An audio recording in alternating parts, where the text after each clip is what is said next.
ఇప్పుడు గత సంవత్సరం వార్షిక సభల నుండి ఈ సంవత్సరం వార్షిక సభలు 3వ దినం వరకు దేవుడు మనల్ని ఎంతగానో కాచి కాపాడుతూ రోజుల లేఖన భాగాల ద్వారా దేవుడు మనల్ని ఎంతగానో తృప్తిపరిచిన విధానాన్ని బట్టి మనం మనకు కృతజ్ఞతాస్తుతులు చెల్లించుకున్నాం.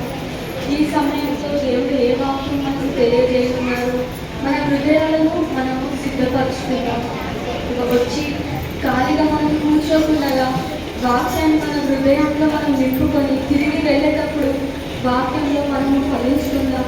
మన దేవుడు ఇచ్చిన వాక్యము మన హృదయంలో అది ఫలించేలాగా మనం ఇక్కడున్న వారందరం కూడా ప్రార్థన చేస్తున్నాం. ఇక్కడున్న మనందరికీ అనేకమైన సమస్యలు ఉండవచ్చు, ఇరుకులు ఉండవచ్చు, బాధలు ఉండవచ్చు. మనము ఆయన సన్నిధికి వస్తున్నామంటే ఆయన కృప మన ఎడల హెచ్చుగా ఉన్నది. కాబట్టి ఎవ్వరు కూడా మౌనంగా ఉండకుండా సంఘ విషయంలో కావచ్చు, వ్యక్తిగతంగా మన జీవితంలో దేవుడు జరిగిస్తున్న మేలన్నింటినీ మనం తలంచుకుంటూ ఎవ్వరు కూడా మౌనంగా ఉండకుండా పాట రాకపోయినా మనకు వచ్చిన భాషలో మనం ఆయన స్తుతించుకున్నాం, ఆరాధించుకున్నాం. ఆయన చేసిన మేలను బట్టి ఆయన గొప్ప దేవుడు, ఆయన మనల్ని విడిచిపెట్టే దేవుడు కాదు. కాబట్టి హృదయపూర్వకంగా మనం ఆయన స్తుతులు స్తోత్రాలు చెల్లించుకున్నాం.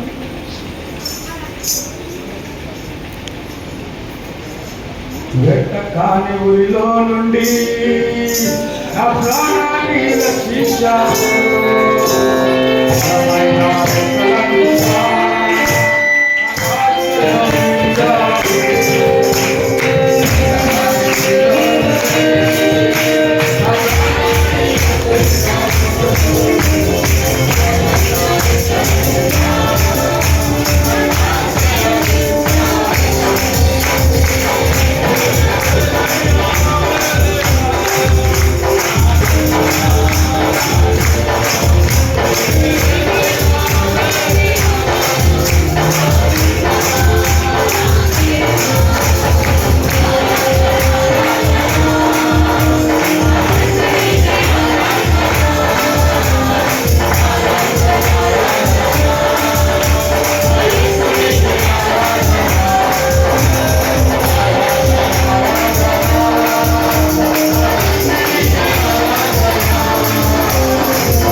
అందరినీ ఆశీర్వదించు. హల్లెలూయా హల్లెలూయా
తండ్రి ఈ బంగారు గారికి వందనాలు చెల్లించుకున్నాం ప్రభా. ఇంతవరకు మిమ్మల్ని కనపరిచిన రీతి మహిమపరిచిన రీతిని బట్టి మనస్ఫూర్తిగా కృతజ్ఞతాస్తుతులు చెల్లిస్తున్నాము ప్రభా. ఈ ప్రత్యేకమైనటువంటి సమయంలో మీకు ఆశ్రమంలో అభిషేకించిన తండ్రి సంఘమునకు క్షేమం మాకు కావాలి ఆయన మిమ్మల్ని మీ ఆత్మ అధీనంలోకి మమ్మల్ని అందరినీ తీసుకోమని ప్రార్థన చేస్తున్నాను. నేను వినగల చెవులు, గ్రహించగల మనసు, వాక్యానుసారమైన జీవితం మాకు అనుగ్రహించిన తర్వాత మమ్మల్ని జీవింప చేయమని ప్రార్థన చేస్తున్నాను తండ్రి. నేను అవసరతలు వార్తల్లో ఉన్న వారందరి అన్నిటికంటే ముఖ్యంగా ఆధ్యాత్మిక లేవులు తీసేయమని ప్రార్థన చేస్తున్నాను. నీ కొరకు నమ్మకంగా చేర్చడానికి ప్రభావ నాయన తండ్రి మీ స్వార్థికులకు మమ్మల్ని మార్చమని ప్రార్థన చేస్తున్నాను ప్రభావ. మరొకసారి 3వ దినంలో మేము ఆ ప్రభావ ఆయన మీరు మమ్మల్ని దర్శిస్తుండగా వాక్యంతో మమ్మల్ని అభిషేకించమని ప్రార్థన చేస్తున్నాను తండ్రి. మమ్మల్ని మేము నా ప్రభావ నీటిగా ఆయన సిగ్గుపడనక్కర్లేని వారుగా నా ప్రభు కనపరచుకోవడానికి సహాయం చేయాలని ప్రార్థన చేస్తున్నాను. మరొకసారి దాసుని మీ హస్తాలకు చెప్తున్నాను ప్రభావ. నిశ్చలంగా మడుగు చేసి ఆయన ఆదరణ సంపూర్ణమైనటువంటి జ్ఞానాన్ని అర్థంలోకి తీసుకొని నేను చక్కగా వినడానికి మీ వాక్యం మీద నా ధ్యాస పెట్టుకోవాలని సహాయం తెచ్చింది. దీవించిన ప్రభావ మీకు దాసుని అభిషేకించి చిన్న ప్రార్థనలు ఇచ్చింది. ఏసునామములో అడుగుతున్నాం ప్రభావ. పరమగీతము 8వ అధ్యాయము 5వ వచనాన్ని మనం చూద్దాం. పరమగీతము 8:5. మరి నన్ను ప్రేమతో ఆహ్వానించిన ఈ దైవజనులకు ప్రత్యేకమైన వందనాలు. అలాగే సంఘస్థులందరికీ వందనాలు. న్యూలీ మ్యారీడ్ కపుల్ ఎక్కడున్నారు? యాకోబు గారి కుమారుడు, కోడలు బాబు చూసి ఎక్కడున్నాడు ఆయన? పెద్దబాబు. సో ఇప్పుడు మీ మ్యారేజ్ ఎప్పుడైంది? అక్టోబర్. ఓకే, సరే. తన ప్రియుని మీద ఆనుకుని అరణ్య మార్గమున వచ్చున్నది ఏమిటి? చాలండి. పరిశుద్ధుడా నీ పాదాలకు స్తోత్రాలు చెల్లిస్తున్నాను. ఈ విధంగా దైవ సేవకులు వారి యొక్క సేవ, మీరిచ్చిన సేవను చేసుకుని వారి జన్మలు సంపూర్ణమైనప్పుడు నీ సన్నిధికి వచ్చారు. అప్పటి నుంచి ఈ సేవ ఆగిపోకుండా మీ దాసుడు యాకోబు గారిని మీరు నిలబెట్టుకుని ఎన్నో వ్యయ ప్రయాసలు అప్పులు చేసి ఎన్నో రకాలుగా బాధలు పడుతూ ఈ పరిచర్యను కొనసాగించే ధన్యత వారికి ఇచ్చారు. మీకు వందనాలు తండ్రి. ఇది నీ దృష్టికి ఎంతో ఇష్టమైనది. ఈ ప్రజలందరినీ దీవించండి, ఈ పరిచర్ను ఆశీర్వదించండి. వాక్యం ద్వారా మాతో మాట్లాడు. యేసు నామములో స్తుతించి ప్రార్థిస్తున్నాము పరమ తండ్రి. ఆమేన్. పరమగీతంలో యేసు ప్రభు ప్రియుడు అనుకున్నాము, ఆయన ప్రియురాలు సంఘము అని అనుకుని మనం చదువుకుంటా వెళ్ళాలి. అలాగా ప్రార్థనలో ఉండి ఆత్మలో ఉండి మనం అర్థం చేసుకుంటే మనకి చక్కగా ఆ పరమగీతం అర్థమవుతుంది. పరమగీతం అంటే గీతాలకే మహాగీతము, పరమగీతము. దేవుడికి సంఘానికి మధ్యలో ఉన్న ప్రేమను తెలియజేసే గీతం ఇది. ఇందులో తన ప్రియుని మీద ఆనుకుని అరణ్య మార్గమున వచ్చినది ఎవతే. ప్రియుడంటే యేసయ్య, ఆయన మీద ఆనుకున్న ప్రియురాలంటే సంఘము. వాళ్ళు ఏ మార్గంలోంచి వెళ్తున్నారు? అరణ్య మార్గంలోంచి వెళ్తున్నారు. సో అరణ్య మార్గం అంటే ఈ లోకం అనే ఒక అరణ్యం ఇది. నిజమే, మనుషులు చాలామంది మనుషులాగే ఉంటారు, కానీ వాళ్ళ హృదయంలో కొంతమంది రకరకాల స్వభావాలు కలిగి ఉంటారు. కొన్ని చోట్ల చూడండి, అమ్మో వాడు చాలా గుంటనక్క అంటారు. అంటే మనిషే కానీ అతని హృదయంలో ఏముంటాయి అంత గోతులు తవ్వే నక్క లాంటి చిత్తులు మారి నక్క అంటారు. కపటం. ఇదే పరమగీతంలో కూడా ఉంటుంది. ఏమంటారంటే ద్రాక్ష తోటలను చెరుపు చేయి గుంట నక్కలను పట్టుకోండి. ద్రాక్ష తోట దేవుని సంఘాన్ని పాడు చేసే గుంట నక్కలు కూడా ఉంటాయట. నేను ఆ వాక్యం చదువుతున్నప్పుడు నాకు అనిపిస్తుంది, కానీ దేవుడు కృప, నేను హృదయం చెప్తున్నాను, దేవుడు మాకు ఇచ్చిన సంఘాల్లో గుంట నక్కలు ఎవ్వరు లేరండి. హల్లెలూయా. మీ ఇక్కడ కూడా లేరని అనుకున్నాను. ఏమో నాకు అసలు 25 సంవత్సరాలు పరిచర్యలో నేను వచ్చి ఉంటున్నాను. ఎప్పుడు ఎగ్నెస్ట్ అని నాకు ఎదురు చెప్పడం కానీ, లేకపోతే మాతో చెప్పకుండా మీరు ఇష్టమైనట్టు చేసుకున్నారని కానీ అసలు ఇలాంటి ప్రాబ్లమే లేదు నాకు. సంఘంలో ఎవరో వెళ్ళిపోయారు అనేది కూడా లేదు అసలు. అది దేవుని యొక్క కృప, దేవుని స్తోత్రం. సో అంతా చాలా కామ్గా వెళ్ళిపోతుంది అన్నమాట. అలా వెళ్తా అలాగా అందరూ కూర్చుంటారు. సిట్ అంటే సిట్, స్టాండ్ అంటే స్టాండ్. నా మట్టుకైతే నాకు అలా జరుగుతుంది. అది దేవుని కృపగా నేను భావిస్తున్నాను. సో ఇక్కడ గుంటనక్కలాంటి మనుషులు ఉంటారు. పాము పగబడుతుందో లేదో నాకు తెలియదు, నేనైతే నమ్మను.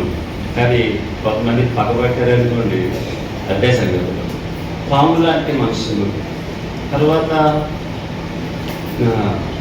తోడేడు లాంటి మంచిగా ఉన్నవాళ్ళని, పచ్చగా ఉన్నవాళ్ళని చూస్తే మనకి చాలా ఇష్టం ఉండదు. తోడేడులాగా చీల్చేస్తారు. తోడేళ్ళకి ఏమైనా కుందేళ్ళు లేకపోతే గొర్రెలు దొరికితే చీల్చేసినట్టుగా మనుషులు చీల్చేస్తారు. ఈ రోజుల్లో మనం చూస్తుంటే ఆడపిల్లలు ఒంటరిగా ఎక్కడన్నా దొరికితే వాళ్ళని భయంకరంగా పాడు చేసేస్తుంటారు కదా. ఇలా ఒక న్యూస్ చూశారు ఏంటంటే, విజయవాడ ప్రాంతం ఎస్తేర్ అనే ఒక అమ్మాయి, వీళ్ళెవరికైనా తెలిసి ఉండొచ్చు, బాంబేలో ట్రైన్ దిగి సాఫ్ట్వేర్ డ్యూటీకి వెళ్తుంటే ఒక ఆటోవాడు మధ్యలో ఆపేసి ఆమెను చంపేశాడు. తెలుసండి ఎవరికన్నా? తెలిస్తే ఎస్తేర్ మన క్రిస్టియన్ అన్నమాట. నేను కూడా ఈవేళ చదివాను ఆ న్యూస్. అయితే హైకోర్టులోని ఇంకో కోర్టులోని కూడా మరణ శిక్ష వేస్తే వాళ్ళు సుప్రీంకోర్టుకి వెళ్తే సుప్రీంకోర్టులో కేసు కొట్టేశారట. సాక్ష్యాలు లేవు. వాళ్ళ నాన్నగారు వాళ్ళు నీకు ఏం చేస్తున్నా దేవుడే చూసుకుంటాడని అంటున్నారు. అంటే నేను ఎందుకు చెప్తున్నానంటే, ఒక ఆడపిల్లని అన్యాయంగా అలా చంపేసేంత రాక్షసత్వం ఉన్నవాడిని మనిషి అంటారా, జంతువు అంటారా? నేనంటాను జంతువులు అంటే జంతువులన్నీ మన మీద గొడవలు చేస్తారు. నేను చాలా మంచివాడు, ఆడికిలాంటి దుర్మార్గ కార్యాలు మేము చెయ్యము అని. సో ఈ లోకం అనేది ఒక అరణ్యం. అది చెప్పడానికి అది చెప్తున్నారు. అందరు మనుషులు మంచిగానే ఉండొచ్చు, కానీ ఎక్కడైనా కొంతమంది యొక్క పశువు లాంటి, పశువు కన్నా హీనమైన, చూడండి అక్కడక్కడ ఎలా నువ్వు మనిషివా, పశువువా, దున్నపోతువా, అన్నం తింటున్నావా, గడ్డి తింటున్నావా, నువ్వు గాడిదవా, ఇలా అంటాడు. దావీదు కూడా అంటాడు, బుద్ధి జ్ఞానము లేని కంచర గాడిద వలె నేను జీవించగల నన్ను జీవించను. సో ఇది ఒక కాంక్రీట్ జంగిల్, ఇది ఒక అరణ్యం. ఈ అరణ్యంలో నువ్వు మార్నింగ్ లేచిన దగ్గర నుంచి రాత్రి ఇంటికి వచ్చి పడుకునే వరకు చాలా జంతువుల్ని ఫేస్ చేయాలి, ఇసప చూపుల్ని ఫేస్ చేయాలి, నీకు అన్యాయం చేసే వాళ్ళని ఫేస్ చేయాలి, నీ ముందు నవ్వుతూ ఉంటూ నీవు నాశనం అయిపోతే చూడాలని కోరుకునే వాళ్ళు ఉంటారు కదా. నా శత్రువులు ఎదుట నీవు నాకు భోజనమును సిద్ధపరచుదువు అంటే మన శత్రువులు, దావీదు శత్రువులు ఆయన అడుగు తింటే పండగ చేసుకోవాలనుకుంటున్నారు. కానీ దావీదు ఏమంటాడంటే నా శత్రువులు నేను అడుగు తినడం కాదు, చక్కటి భోజనాలు, బిర్యానీలు తింటాను, వాళ్ళు ఇంకా పుడుకునేలా దేవుడు చేస్తాడు అని అంటారు. సో లైఫ్లో, మన లైఫ్లో ఎన్నో అనుభవాలు ఉంటాయి, ఎంతోమందిని ఫేస్ చేయాలి, ఎంతోమంది మనల్ని ముంచేస్తారు. మీరు కూడా స్ట్రగుల్స్ అవుతున్నారు ఈ స్థలం గురించి, లోన్స్ గురించి కూడా కదా. చాలా మనం ఒక మంచి విధానంలో వెళ్తున్నా కూడా, ఎంత మన డబ్బులు తీసుకుని కూడా, హెల్ప్ పొంది కూడా తిరిగి మనకే బాధ పెట్టే మనుషుల్ని ఏమన్నాను చెప్పండి. ఇంకా చెప్పాలంటే చిన్న చిన్న పిల్లలు, జాగ్రత్త అమ్మ, చిన్న పిల్లల్ని ఎత్తుకెళ్ళిపోయి వాళ్ళకి అసలు అటువంటి ఎమోషన్ ఎలాగొస్తుందండి. పసిపిల్లల్ని చంపేస్తున్నారు పాడు చేసి అంటే, ప్రభు నువ్వు త్వరగా వచ్చే, ఎందుకంటే ఏ పిల్లలకి ఏమవుతుందో 24 గంటలు ఎక్కడ కాపాడుకుంటాం మనం. ఇటువంటి భయంకరమైన లోకం ఇది, అరణ్యం. ఈ భయంకరమైన అరణ్యంలో మనము క్షేమంగా వెళ్ళాలంటే మనము ఒకరి మీద ఆనుకోవాలి. ఎవరి మీద ఆనుకోవాలి? తన ప్రియుని మీద ఆనుకుని అరణ్య మార్గమున వచ్చినది ఎవరే? సో ఈ అరణ్యంలో యేసు అనే మన ప్రియుడి మీద నువ్వు ఆనుకుంటే, ఆయన గట్టిగా ఆయనతో సహవాసం చేస్తూ నువ్వు వెళ్ళావనుకోండి, దీన్ని ఎవరు ఏమీ చేయలేరు. ఇక్కడ పాత నిబంధనలో ఇశ్రాయేలు ప్రజల్ని దేవుడు ఐగుప్తు నుంచి విడిపించిన తర్వాత వాళ్ళకి పాలు తేనెలు ప్రవహించే దేశం ఇవ్వడానికి 40 సంవత్సరాలు అరణ్యంలో యాత్ర చేశారు వాళ్ళు. అరణ్యం అంటే కూడా ఇంత భయంకరమైన డెజర్ట్, ఎడారి ప్రాంతం అది. 40 సంవత్సరాలు ఇశ్రాయేలు ప్రజల్ని దేవుడు నడిపించాడు. ఎన్ని కష్టాలు అంటే, ఎన్ని బాధలు అంటే మనం చెప్పలేనన్ని బాధలు బైబిల్లో ఉన్నాయి. 40 సంవత్సరాలు ఇశ్రాయేలు ప్రజల్ని అరణ్యంలో నడిపించిన దేవుడు కనాను తీర్చాడు. అలాగే ఈ లోకం అనే ఈ కనాను నుంచి ఈ లోకం అనే ఐగుప్తులో నుంచి, ఈ అరణ్యంలో నుంచి మనం కూడా పరలోకం చేరాలంటే ఇశ్రాయేలు ప్రజల్ని నడిపించిన దేవుడు ఇప్పుడు మనం కూడా నడిపించుగాక. మనం ఆనుకోవాలి యేసయ్య మీద కదా. అక్కడక్కడ కొత్తగా పెళ్ళైన అమ్మాయి, అబ్బాయి ఎక్కడన్నా వెళ్ళారనుకోండి, ముందు ఎక్కడికన్నా ఆ అబ్బాయి వెళ్తుంటే ఆ అబ్బాయి మీద అలా పూర్తిగా ఆనుకుని, ఇంకా సపోర్టింగ్గా ఆయన మీద ఆనుకుని అలా నడుచుకుంటే వెళ్తున్న ఫొటోస్ మనం చూస్తూ ఉంటాం. ఆ అమ్మాయికి చాలా సంతోషం, ఎందుకంటే నా ప్రియమైన నా హస్బెండ్ పక్కన ఉన్నాడు, నా కన్నీరు చూసుకుంటాడని ఆనుకుని వెళ్తుంది. అంటే రెస్టింగ్, ఆనుకోవడం ఏంటి? రెస్టింగ్. తన భర్త మీద భార్య ఆనుకుంటుంది. ప్రియురాలు సంఘము యేసు మీద ఆనుకుంటే మనకి ఏ ప్రాబ్లం ఉండకుండా ముందుకు మనం సాగిపోతాం. బైబిల్ గ్రంథంలో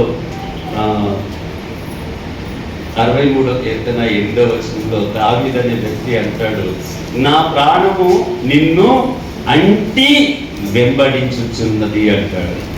యేసయ్యని అంటి వెంబడిస్తున్నాడు, యేసయ్యని హత్తుకున్నాడు ఆయన. నా ప్రాణము తీసేయాలి, ప్రాణము అంటి అంటే అర్థమైంది. వాళ్ళిద్దరూ కలిసిపోయారు. ఇంకా చూడండి, ఎక్కడైనా మనం ఈ ఫ్యాన్ ఆపేమన్నా నా బాబుని, థ్యాంక్స్ అమ్మా, ఎక్కడున్నాడు? ఓకే, ఎందుకంటే నాకు డైరెక్ట్గా గాలి కొడితే కొంచెం అనీజీగా ఉంటుంది, ఆపేమంటే ఆపేసి ఆయన లైక్ స్విచ్ ఆఫ్ చేసినప్పుడు ఏమవుతుంది తెలుసా, ప్లస్ మైనస్ వైర్లు గ్యాప్ వస్తాయి.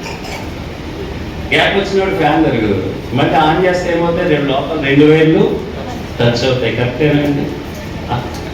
ఎప్పుడైతే టచ్లో ఉన్నాయో కరెంట్ వస్తుంది, ఫ్యాన్ వెళ్తుంది. అలాగే యేసయ్యతో నువ్వు టచ్లో ఉండాలి. అప్పుడు యేసయ్యకి నీకు మంచి రిలేషన్ ఉంటుంది. You must maintain a good relationship with God. వాళ్ళతో రిలేషన్ పెట్టుకున్నారండి, ఏళ్ళతో రిలేషన్ పెట్టుకున్నారండి, వాళ్ళు మా రిలేషన్ అండి, వీళ్ళు మా రిలేషన్ అనకండి.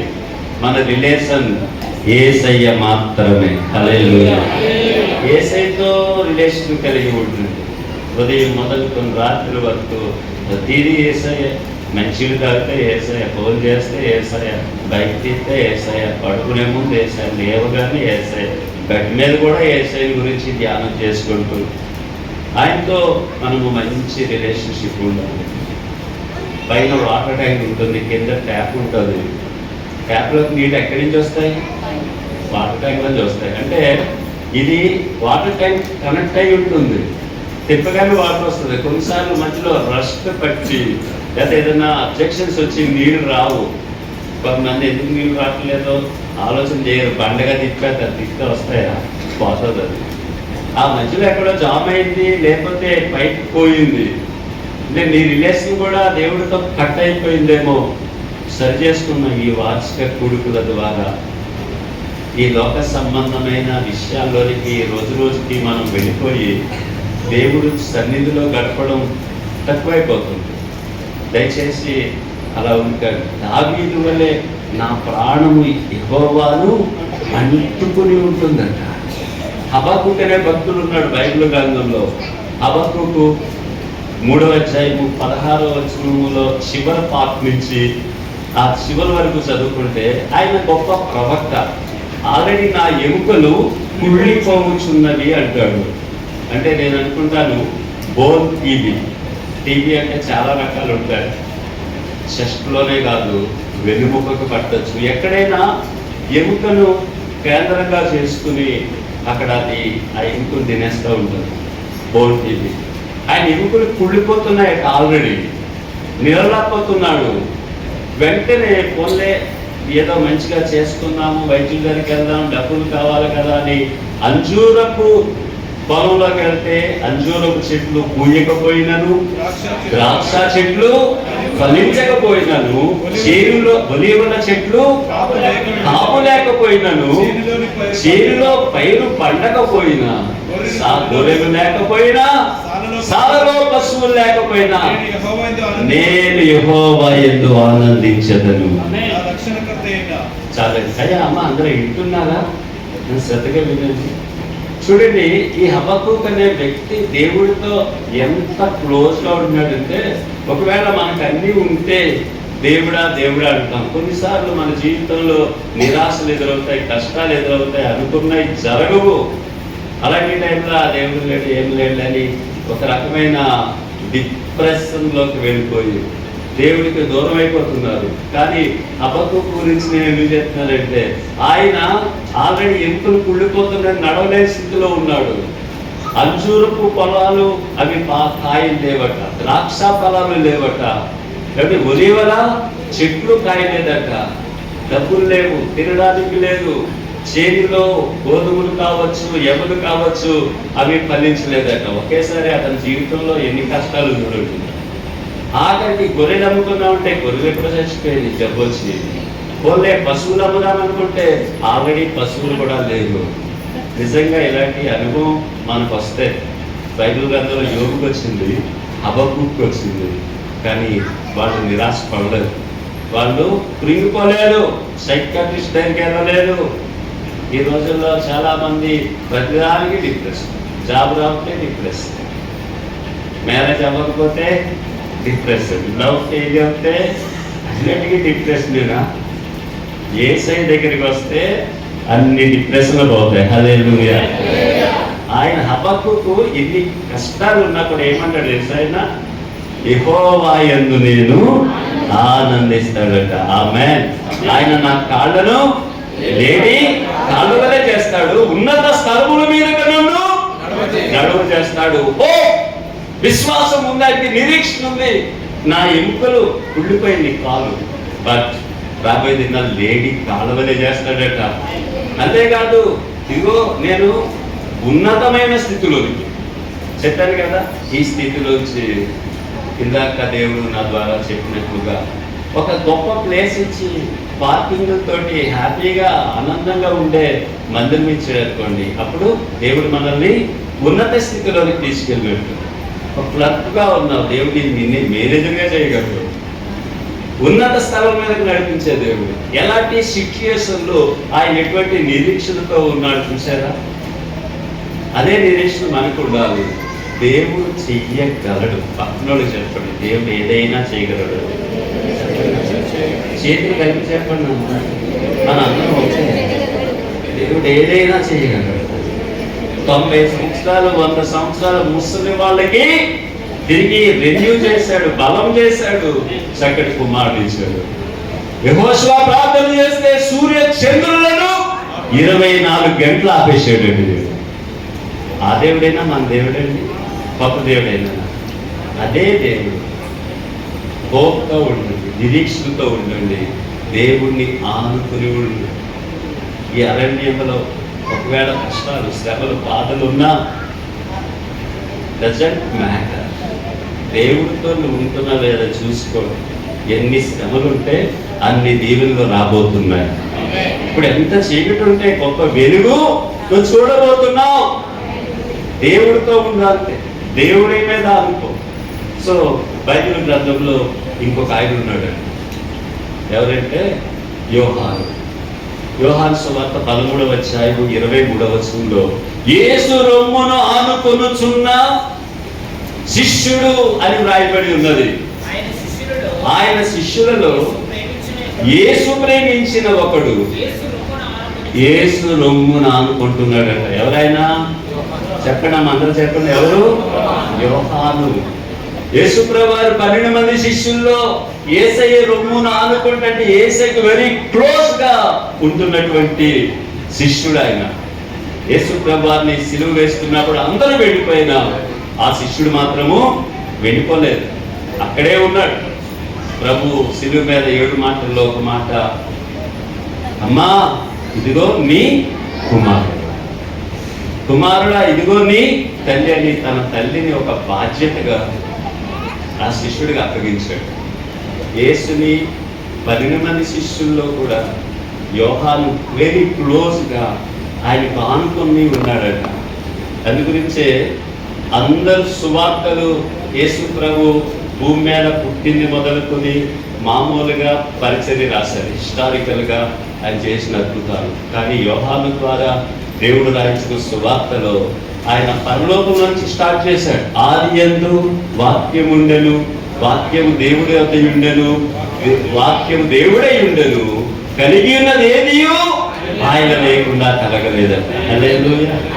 అంత పరలోకంలో ఉన్న దేవుని స్టేటస్, దేవుని కుమారుడు, దేవుని వాక్యము దేవుడే, ఆయన ద్వారానే సమస్తమును అక్కడి స్టార్ట్ చేసుకుని ఒక అద్భుతమైన సువార్త రాయించాడు. అంతేకాదు 3 పత్రికలు రాయించాడు. యోహాను ఆ ప్రకటన గ్రంథము, భవిష్యత్తులో జరగబోయే ఆ యుగాంతంలో జరగబోయే సంగతులు ఎవరు వివరించలేని సంగతులన్నీ దేవుడు ఆయనకి దర్శనమిచ్చి వ్రాయించాడు. ఆమేన్. దావీదు, హబక్కూకు, ఎవరిని యోహాను, వీళ్ళందరూ దేవుడిని హత్తుకుని జీవించారు. ఇలా చెప్పుకుంటే బైబిల్లో చాలా ఉన్నాయి. సో మనకి టైం లేదు కాబట్టి మనం త్వరగా ముందుకు సాగుతాం. దేవుడు ఇశ్రాయేలు ప్రజల్ని అరణ్యంలో నడిపించాడు. అలాగే ఈ రోజున మనల్ని కూడా ఈ కాంక్రీట్ జంగిల్లో నడిపిస్తాడు. బట్ నీవు నేను ఆయన మీద ఆనుకోవాలి. దావీదు లాగా, యోహాను లాగా, హబక్కూకు లాగా. చూడండి, దేవుడు ఇశ్రాయేలు ప్రజలు ఎటువంటి అరణ్యంలో నడిపించాడో కొన్ని రిఫరెన్స్లు మనం చూద్దాం. ద్వితీయోపదేశకాండం 1వ అధ్యాయము 19వ వచనాన్ని ఎవరన్నా చదవండి. మనము హోరేబు నుండి సాగి మన దేవుడైన యెహోవా మనకు ఆజ్ఞాపించినట్లు మీరు చూచిన ఆ ఘోరమైన మహారణ్యంలో నుండి మహారణ్యము మా వినాలి అందరూ 40 సంవత్సరాలు దేవుడు వారిని నడిపించింది మహాఘోరమైన అరణ్యమట. మీకు అర్థమవుతుందా? మామూలు వాడుతుంది ఘోరమైన అరణ్యము అంటే నేను మీకు ఎందుకు చెప్తున్నానంటే, నేను ఎప్పుడైనా రాజమండ్రి వెళ్ళాలనుకోండి, నా వైఫ్ని తీసుకుని వెళ్తే చక్కగా మార్నింగ్ బయలుదేరి కారులో ఆ యొక్క భద్రాచలము, మారేడుమిల్లి, రంపచోడవరం, ఆ ఫారెస్ట్ని చూసుకుంటా ఆనందంగా ఆ కాలువలో జలపాతాలు చూసుకుంటా వెళ్తాం సాయంకాలం. అది ఒక సంతోషకరమైన ప్రయాణం మాకు. అయితే ఈ ఇశ్రాయేలు ప్రజలు నడిచింది అటువంటి మారేడుమిల్లి దగ్గర ఉన్న ఫారెస్ట్లు కాదు, అసలు చెట్లే కనపడవు, అక్కడ గడ్డి కూడా కనపడదు, ఎక్కువ శాతం నీళ్లు అసలే కనపడవు, అంతా ఇసుక దిబ్బలు, కొండలు, బుట్టలు తప్పించి చెట్లు కూడా ఉండేటటువంటి అరణ్యము, ఎడారి ప్రాంతం అది. అది ఘోరమైన అరణ్యం, తాపకరమైన పాములు ఉంటాయట, జంతువులు ఉంటాయట. అటువంటి అరణ్యములో దేవుడు వాళ్ళని నడిపించాడు. 31, 32, 33 వచనాలు కూడా చదువుతుంది అదే అధ్యాయం. ద్వితీయ దేశకాండం 1వ అధ్యాయము 31. మైక్లో చదవండి.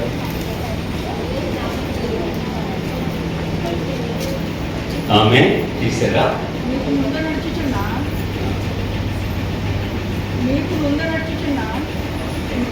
మీ దేవుడు యెహోవా ఐగుప్తులోను అరణ్యములోను మీ కొరకు చేసినట్టు మీ పక్షముగా యుద్ధము చేయును. మీరు ఈ చోటుకి చేరు వరకు, మీరు ఈ బాగానండి మాట్లాడండి, మీరు ఈ చోటికి చేరు వరకు, మీరు వచ్చిన మార్గం అంతటిలోను, మనుష్యుడు తన కుమారుని ఎత్తుకున్నట్లు, మనుష్యుడు తన కుమారుని ఎత్తుకున్నట్లుగా నడిపించాడు.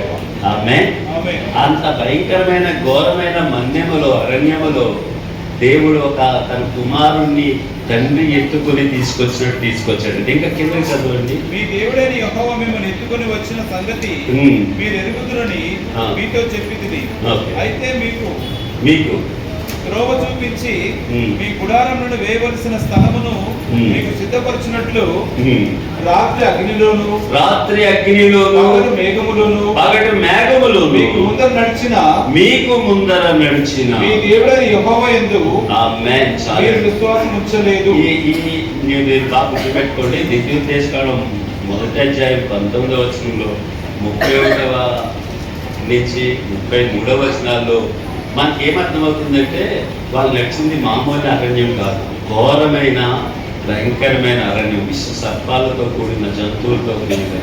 తర్వాత దేవుడు ఒక మనుషుని ఎత్తుకుని నడిపించినట్టు వాళ్ళు నడిపించాడు. ఇంకా మనం అక్కడ ఆలోచన చేస్తే, వాళ్ళకి వెలుగువడానికి పగలు మేఘస్తంభంగా, రాత్రి అగ్నిస్తంభంగా ఉన్నాడు. అరణ్యములో దేవుడు వాళ్ళు ఆ విధంగా నడిపించాడు. ద్వితీయ దేశకాండం 8వ అధ్యాయము 4వ వచనము, 15, 16 వచనాలు కూడా చూద్దాం. ఈ 40 సంవత్సరములు 45 సంవత్సరాలు. ఎన్ని సంవత్సరాలు అండి? 40 సంవత్సరాలు జర్నీ. అది భయంకరమైన అరణ్యములో. ఈ 40 సంవత్సరములు నీ వేసుకున్న బట్టలు పాతగినలేదు, నీ కాలు వాయలేదు. ఓ వండర్ఫుల్. ఆగండి. 40 సంవత్సరాలు బట్టలు పాతగినలేదట. అంతేనండి, బట్టలు పాతగినలేదు. మా కొంతమంది డబ్బులు ఉండాలి కానీ జీతం రాగానే 2-3 చీరలు కొనేస్తారు. మీరు కాదు, 2-3 నిమిషాలకి. మా ఇంట్లో ఒక ఆవిడ ఉన్నారు, ఒక డాక్టరమ్మ గారు, దగ్గర చీరలు కొనేస్తూ ఉంటారు. చాలా మందికి అయితే మరి చీరలు పిచ్చి. పార్టీ అన్ని ఏం చేస్తారు, అసలు ఇల్లే సరిపోవట్లేదు అనుకుంటే చీరలన్నీ ఎక్కడ పెడతారో నాకే తెలియదు కదా. కానీ మనం కూడా అంతే, మనం వేసుకుంటున్న బట్టలు సంవత్సరం అయిన తర్వాత తీసేస్తూ ఉంటాం మనం. కానీ 40 సంవత్సరాలు ఒకే బట్టలు వేసుకోవాలట. అంటే 10 సంవత్సరాలు అబ్బాయి ఐగుప్తులోంచి బయలుదేరాడు, కనాన్ వెళ్ళేసరికి 50 ఏళ్ళు అయింది. 50 సంవత్సరాలు వాళ్ళ బట్టలు ఏమీ పోలేదు. ఎందుకంటే అడవిలో వాళ్ళకి టైలర్లు ఎక్కడ ఉంటారు, కుట్టు మిషన్లు ఎక్కడ ఉంటాయి, షాపులు ఎక్కడ ఉంటాయి. వాళ్ళతో పాటు వాళ్ళ డ్రెస్సులు కూడా దేవుడు పెంచేశాడు. హల్లెలూయా. చదువు వారి పాదములకు వాపు రాలేదట. కాలు వాయలేదు. 40 సంవత్సరాల జర్నీలో వాళ్ళ కాలుకు వాపే రాలేదు. ఇప్పుడు ఈ కాలు వాపుల కేసు ఎక్కువైపోతున్నాయి. ఏంటి ఇలా వాపు వచ్చిందంటే విజయవాడ వెళ్ళి వచ్చాము, రాత్రి అంతా బస్సులో కాలు వాపు వచ్చేసింది అంటారు. జాగ్రత్త, కాలు ఎక్కువ అవుతుంటే ఒకవేళ కిడ్నీ ప్రాబ్లం అవ్వచ్చు. ఎందుకైనా మంచిది చిన్న చిన్న బ్లడ్ టెస్టులు ఉంచుకొని కిడ్నీ టెస్టులు చేయించుకొని ఇక్కడ నిమ్స్ హాస్పిటల్ సిస్టంగా ఉన్నారా, బ్లడ్ యూరియా సిరం క్రియేటిన్ అని చిన్న 2 టెస్టులు చేయించుకుంటే కిడ్నీ రిజల్ట్స్ వచ్చేస్తుంది. అనుభవమే చెప్తుంది. నిన్ను స్వస్థపరచు యెహోవాను నేనే అన్నాడు. బట్ కొన్నిసార్లు మనం ఈ కిడ్నీ డయాలిసిస్లో కిడ్నీ చెడిపోవడం వన్ ఆఫ్ ద కాజ్. అది మన కాళ్ళు నీళ్లు పడుతున్నాయంటే ఒకవేళ అయ్యి ఉండొచ్చు అని చెప్తున్నాను. ఓకే, వాళ్ళు 40 సంవత్సరాలు వాళ్ళ పాదములకు వాపు రాలేదంటండి. వాళ్ళ వస్త్రాలు పాతికెళ్ళలేదంట. చంటిబిడ్డని తల్లి ఎత్తుకున్నట్టు నడిపించేటట్టు ఇంత మంచి దేవుడు అర్థం చేసుకోండి. ఇంకా 15-16 చదువు. ద్వితీయ తెలుసుకుని 8-15. తాపకరమైన పాములను తేళ్లను కలిగి ఎడారి అయి నీళ్లు లేని భయంకరమైన ఆ గొప్ప అరణ్యములో ఆయన నిన్ను నడిపించెను. రాతి బండ నుండి నీకు నీళ్లు తెప్పించెను. తుదకు నీకు మేలు చేయవలనని నిన్ను అనుచుటకును శోధించుటకును నీ పితరులు ఎరగని మన్నాను కురిపించాడు. క్రైస్తలో చిన్న పడతాను. మన్నాను కురిపించినావు, బండ నుండి నీళ్ళిచ్చినావు. మన్నాను కురిపించినావు, చెప్పండి కొట్టు పడతాము. బండ నుండి నీళ్ళిచ్చినావు. యెహోవా ఈరే చూచుకొనును, యెహోవా ఈరే చూచుకొనును, సర్వము సమకూర్చును. ఆరాధనా నీకే, ఆరాధనా నీకే. అందరూ ఆరాధనా స్తుతి, ఆరాధనా ఆరాధనా నీకే, ఆరాధనా స్తుతి, ఆరాధనా. భక్తితో పడదాం. ఆరాధనా నీకే, ఆరాధనా నీకే. విజయా ఆరాధనా నీకే, ఆరాధనా నీకే, ఆరాధనా నీకే. మహిమ ఘనతకు అర్హుడవు, నీవే నా దైవమా. మహిమ ఘనతకు అర్హుడవు, నీవే నా దైవమా. సృష్టికర్తా, ముక్తిదాతా, సృష్టికర్తా, ముక్తిదాతా, మృతులకు ఆతురా. ఆరాధనా నీకే, ఆరాధనా నీకే. నాకు ఈ పాట అంటే చాలా ఇష్టం. మీరు ఇళ్ళకి వెళ్ళాక ఒక 100 సార్లు పాడుకోండి. ఈ పాట చాలా బాగుంటుంది. మీ సమస్యలు తీరిపోతాయి పాడుకోండి. ఓకే, ఎటువంటి అరణ్యంలో నుంచి ఇశ్రాయేలు ప్రజలు దేవుడు నడిపించాడో మనం చూస్తున్నాం. ఎన్ని చూసే మనం బండలోంచి నీళ్ళు ఇచ్చాడు. నీళ్లు లేవు రాబోయే అరణ్యంలో చచ్చిపోయేలాగా ఉన్నాం. చెట్లు కూడా లేవు, నీరు కూడా లేదు. బండను కొట్టమన్నాడు మోషేతో దేవుడు. ఏదో మున్సిపాలిటీ ట్యాంకర్ వాటర్ కాదండి. 25 లక్షల మంది ఇంచుమించు వాళ్ళు, చిన్న పెద్ద స్త్రీలు పిల్లలు ముద్దులు కలిపి ఇంతమందికి ఒక మహానదిని సముద్రం అంత నీరు పంపించాడట. హల్లెలూయా. అంత గొప్ప దేవుడు.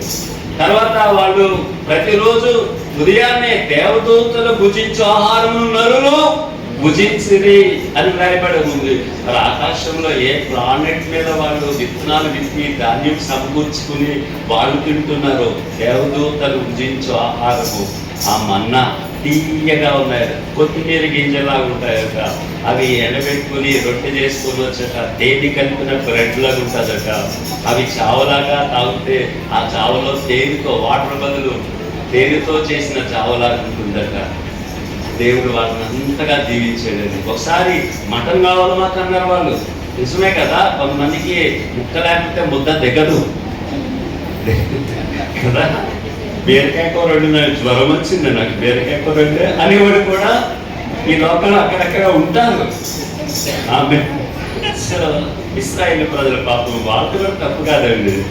రోజు మా అన్న ఏంటంటే రోజు స్వీట్ అయినా అప్పుడప్పుడు హాట్ కూడా తినాలి. మాంసం పకోడీ, చికెన్ పకోడీ, మిరపకాయ బజ్జీలు లాగించండి, ఏం కాదు అప్పుడప్పుడు, కానీ లిమిట్గా.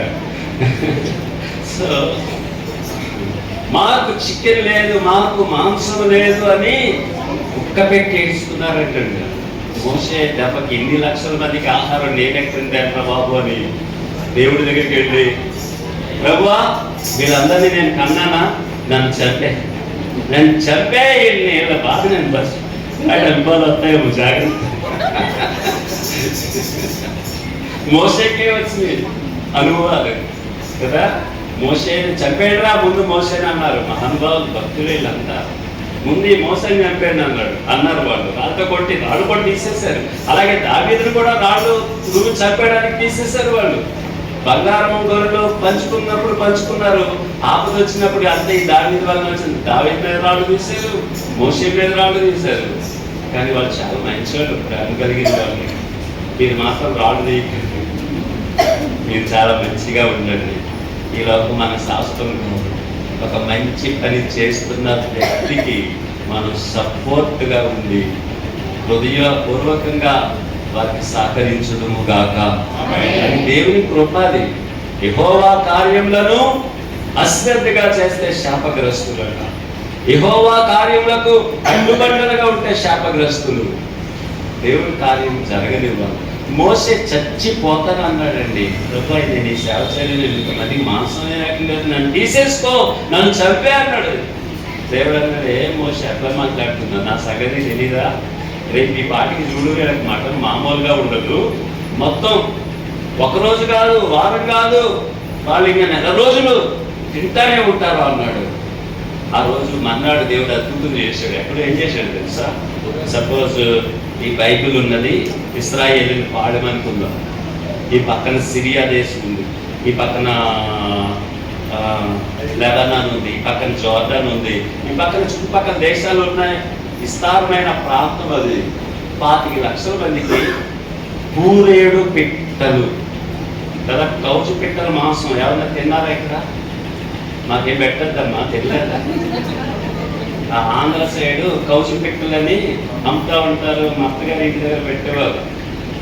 ఆమె సో నేను last year before last year నేను నా ఫ్యామిలీతో ఇంకా మా బావగారు, మా చెల్లి నలుగురు కలిపి అమెరికా వెళ్తే అక్కడ మేరీల్యాండ్లో చర్చిలో వాక్యం చెప్తే, ఈ వాక్యం కాదు కానీ ఈ విషయం చెప్పాను.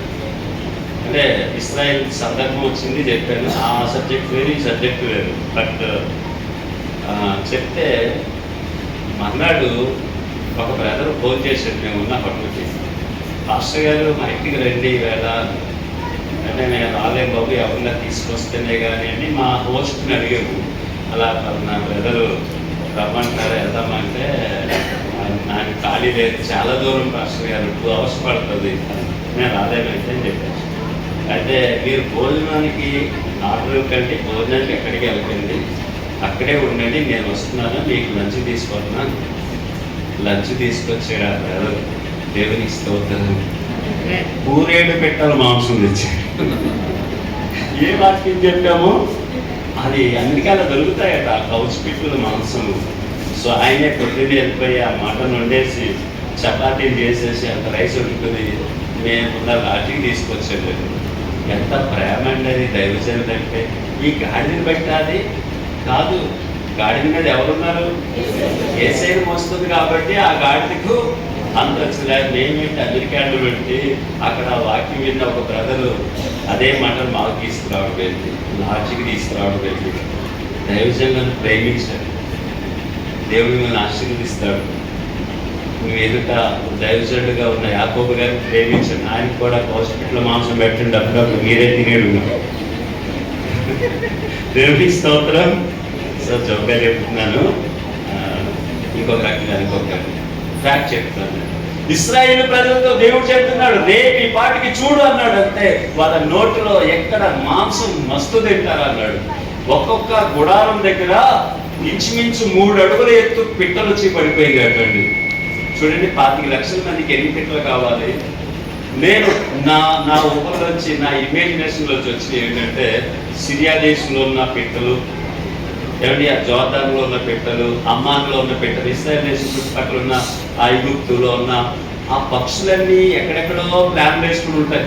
రేపు పొద్దునే వేసి అక్కడికి వెళ్దాం, ఇక్కడికి వెళ్దాం, అక్కడికి వెళ్దాం అని.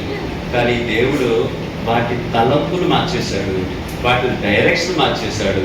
అన్ని ప్రాంతాల పిట్టలన్నీ ఇశ్రాయేలు ప్రజల దగ్గరికి తీసుకొచ్చాడు, డైవర్ట్ చేసేసాడు వాటి ప్లాన్స్ అన్ని. అంతే కదా, గాలిని పంపించి ఇటెళ్దామని గాలిలో కొట్టుకొచ్చేసింది అంటే అలా వచ్చేసింది అంతే. అలాగే ఆత్మలను కూడా దేవుడు నడిపించును గాక. నడిపించాలంటే మనకి పెద్ద మందిరం కావాలి, పార్కింగ్ కావాలి, దేవుడు ఇచ్చును గాక. హల్లెలూయా. నేను అనుకుంటాను, ఆ ఇశ్రాయేలు ప్రజలకి పక్షుల్ని గాలి పంపించి అన్ని దేశాల నుంచి సెంటర్ పాయింట్కి వచ్చేటట్టు చేసిన దేవుడు ఆత్మను కూడా రక్షిస్తాడు. నేను నా భార్య, నా 2 చిన్నపిల్లలు తీసుకుని 25 సంవత్సరాల క్రితం రాజమండ్రి ప్రాంతం నుంచి ప్రభువే చెప్పాను, షాద్ నగర్ ఎక్కడికి వెళ్ళాలి ప్రభు, షాద్ నగర్ లెటర్స్ చూపించి అంతే ఎంక్వైరీ చేసుకున్న వెళ్ళిపోయారు. చాలాసార్లు కొట్టడానికి ప్రయత్నం చేశారు, కొట్టారు, ఎన్నెన్నో జరిగినాయి. కానీ దేవుడు మాకు తోడయింది. ఎటువంటి ఎక్స్టర్నల్ సపోర్ట్, అమెరికా సహాయం ఏం లేదు, దేవుడి మీదే డిపెండ్ అయ్యాము. దేవుడు మమ్మల్ని దీవించాడు. ఈ రోజున ఆదివారం 1000 మంది ఆరాధనకు వస్తున్నారు. హల్లెలూయా. మెయిన్ చర్చిలో ఇంకా 8 అనుబంధ సంఘాలు ఉన్నాయి. ఇంకా మా దగ్గర నుంచి 7 ఫుల్ టైం దైవసేవకులు వెళ్ళారు. వాళ్ళు ఒక్కొక్కరు 2 చర్చిలు, అన్ని తెలంగాణలో సువార్త లేని ప్రాంతాల్లో. దేవుడికి ఏమిచ్చినా మనం రుణం చేసుకుంటాం. దేవుడు విడిచిపెట్టలేదు. నేను నలుగురు బిక్కు అంటూ చేసుకుంటుంటారే చంకాతం అంటుండేవాడు ఎవడో కూడా వచ్చింది. కానీ దేవుడు మమ్మల్ని స్థిరపరిచాడు. మా అమ్మాయి డాక్టర్ చదవాలి అనుకున్నా, ఎలా చదివిందో చదివేసింది. నా మంచి అల్లుడు వచ్చాడు, ఆయన double PG anaesthesia plus MS surgeon. ఆయన నేను ఏదన్నా కొంటాను, మీ పుట్టినరోజు కదా అంటే కొట్టడానికి ఒప్పుకోడు ఆయన. మీరు దైవజనం మీకు నేను ఇవ్వాలి, మీరు నాకు ఉన్నాను, నేను మామగారు కదా, అందరూ మామగారి దగ్గర నుంచి చెప్పండి. ఏదైనా ఆర్థిక సహాయం కావాలంటే అల్లుడు మాత్రం అత్తగారి ఇంటి వైపు చూస్తారు, మహాగారు వైపు చూస్తారు. మా అల్లుడు మాకు ఇచ్చేటట్టు చూశాడు, గట్టిగా స్తోత్రం చేశాడు. నీకు అలాగే అల్లుడు వస్తాడు అప్పుడు. అదే సో దేవుడి కృప. దేవుడికి నేను అదే నలుగురు వాళ్ళు, కానీ ఈ రోజున అంతమంది అయ్యారు, అంత పెద్ద సంఘం అయింది. How it's possible? యేసయ్యకి పాసిబుల్. దేవుని స్తోత్రం. సో మనం ఆయనతో ఆనుకుని ఉంటే, ఆయనతో ఉంటే ఏదైనా చేస్తారు. సో ఇంకో మాట కూడా చూడండి, త్వరగా మనం చూద్దాం. ద్వితీయోపదేశకాండం 32వ అధ్యాయము 10-11 వచనాలు స్పీడ్గా చదవండి. ఇదంతా ఇశ్రాయేలు జర్నీ గురించి నేను మీతో చెప్తున్నాను. అరణ్య ప్రదేశంలోను భీకర ధ్వని గల ఎడారిలోను వారిని కనుగొని ఆవరించి పరామర్శించి తన కనుపాపలు వారిని కాపాడు. బాబేనండి అమ్మా, ప్లీజ్. నేను మీకు చెప్పేది ఏంటంటే, దేవుడిని ఆనుకొని ఉండండి. అరణ్య యాత్ర. ఇశ్రాయేలు ప్రజలు 40 సంవత్సరాలు ఐగుప్తు నుంచి కనాను వరకు మధ్యలో అంతా అరణ్యంలో ఎలా నడిపించాడో మనం చూస్తున్నాం. అదే రీతిగా మనల్ని కూడా నడిపిస్తాడు అని చెప్పడానికి దేవుడు ప్రేరేపణ బట్టి నిలబడ్డారు. ఎన్నో కష్టాలు వచ్చిన వాళ్ళకి దేవుడు ఇక్కడ ఇంతవరకు మనం కొన్ని విషయాలు చూసుకున్నాం. ఇక్కడ కొన్ని అద్భుతమైన విషయాలు ఉన్నాయి. ఏంటంటే దేవుడు వారిని కనుగొని, ఎక్కడ కనుగొన్నాడు? ఐగుప్తు దేశంలో శ్రమల మధ్యలో, కష్టాల్లో, భయంకరమైన అరణ్య ప్రాంతంలో, బాధల్లో వారిని కనుగొన్నాడు. వారి మొర విన్నాడు. తర్వాత వారిని ఆవరించాడట. చెప్పండి ఏంటండి? ఆవరించడం. ఇంగ్లీష్ స్పేస్లో బైబిల్ అయితే సరౌండింగ్స్ అని ఉంటుంది. అంటే ఆవరించడం అంటే ఇప్పుడు చూడండి, లైట్లన్నీ ఆపేసారు అనుకోండి, ఏం ఆవరిస్తుంది? చీకటి ఆవరిస్తుంది. అంతా చీకటే. మళ్ళీ స్విచ్ వేస్తే ఏమొస్తుంది? వెలుగు ఆవరిస్తుంది. అలాగే దేవుడు వాడికి పగలంతా మేఘస్తంభం అంటారు. ఎందుకంటే చెట్లు కూడా లేవు, అంత భయంకరమైన, మనకన్నా ఎక్కువ ఎండ అక్కడ. అయితే చూడండి, ఒక చెట్టు బిడ్డ, ఒక సంవత్సరం బిడ్డ అనుకున్నాం, ఆ బిడ్డకి భేదాన్ని అనుకున్నాం, ఆ బిడ్డని హాస్పిటల్ తీసుకెళ్ళాలి కదా. డబ్బులు ఉన్న వాళ్ళు అయితే ఆటోలో వెళ్తారు, డబ్బులు లేని వాళ్ళు అయితే పాపం ఆటోలో కూడా వెళ్ళకుండా ఎండలో ఒక పక్కన ఆ బిడ్డకి జ్వరం, ఒకవైపు ఉస్మానియాకి లేకపోతే చిన్నపిల్లల హాస్పిటల్కి వెళ్ళాలి, ఎండ. అదే నా బిడ్డకి ఇప్పుడే జ్వరంగా ఉంది, ఈ ఎండకి ఎక్కువైపోతే మనకి బెడ్షీట్ ఏదో అటు పెట్టి బయట చెందు పెట్టి ఎండ తగలకుండా ఆ బిడ్డను భద్రంగా దవాఖానాకి తీసుకెళ్ళగా అదే తల్లి ఇశ్రాయేలు ప్రజలు కూడా ఎండ తగలకుండా ఆయన పగలంతా మేఘంగా ఉన్నాడట. అదే తల్లి ఎలాగైతే బిడ్డకి ఎండ తగలకుండా చూసుకుంటుందో అలాగే తన ప్రజలకు ఎండ తగలకుండా అరణ్యంలో ఒక తల్లిలాగా చూసాడు ఆయన. రాత్రి అయ్యేసరికి చలిగాలులు వస్తాయి, పురుగులు ఉంటాయి. అందుకొరకు రాత్రి అయ్యేసరికి మళ్ళీ దేవుడు ఏమైపోయాడు? అగ్నిస్తంభంగా అయిపోయాడు. Pillar of love, pillar of fire. దేవుడు ప్రేమస్వరూపి. పిచ్చి పిచ్చేసాడైతే ఎన్నిసార్లు గద్దించినా మాట వినకపోతే దహించు అగ్ని కూడా ఉన్నాడు అక్కడ మనకు కనపడుతున్నాడు. సో పగలు మేఘస్తంభం అని నేను అనుకుంటాను. కొన్నిసార్లు చదివినప్పుడల్లా మనం వేసవకాలం వస్తే ఏసీలు ఏంటవి కూలర్లు పెట్టుకుంటాం. ఈ అరణ్యంలో ఇశ్రాయేలు ప్రజలు 25 లక్షల మందికి ఇంటికి 5 వేసుకున్న 5 లక్షల గుడారాలండి. 5 లక్షల గుడారాలకి ఎన్ని ఏసీలు కడతాయి, ఎన్ని కూలర్లు పడతాయి, కరెంటు బిల్లు ఎవడు కడతాడు, రిపేర్ వస్తే మెకానిక్ లేదు, ఏ ఒక్క పైసా ఖర్చు లేకుండా యేసయ్య చల్లగా వాళ్ళు కాపాడేది. చక్కగా కొట్టి దేవునికి పగలు మేఘస్తంభము, రాత్రి అగ్నిస్తంభం. చంటి బిడ్డలు తల్లి కాపాడినట్టుగా ఆవరించాడట. తర్వాత వారిని పరామర్శించి కంఫర్ట్. పరామర్శించంటే ఆ వర్డ్కి అర్థం ఏంటి? వాళ్ళు కంఫర్ట్ చేస్తారు. ఎవరైనా హాస్పిటల్ ఉన్నారనుకోండి, మనం వెళ్ళి వాళ్ళని ఏం చేస్తాం? పరామర్శిస్తున్నాం. చేస్తున్నారు ఎలాంటి పనులు? మంచి యాపిల్స్, బ్రెడ్ తీసుకుని మనం వెళ్ళి మన సహోదరుడు ఎవరైనా బాగోకపోతే, సహోదరు బాగోకపోతే వెళ్ళి ఫాస్ట్గా చేయలేరు కదండి, మనం వెళ్ళాలి. ఇవాళ నిజంగా పేదవాళ్ళు అయితే ఒక 10,000, 5,000 వాళ్ళ పరిస్థితులు బట్టి చిన్న కవర్లు పెట్టి ఉంచండి. కొంతమంది మేము అంతా తీసుకునేలా కనబడుతున్నామా అని కొంచెం గర్వం కూడా ఉంటుంది, కష్టాల్లో ఉండి కూడా.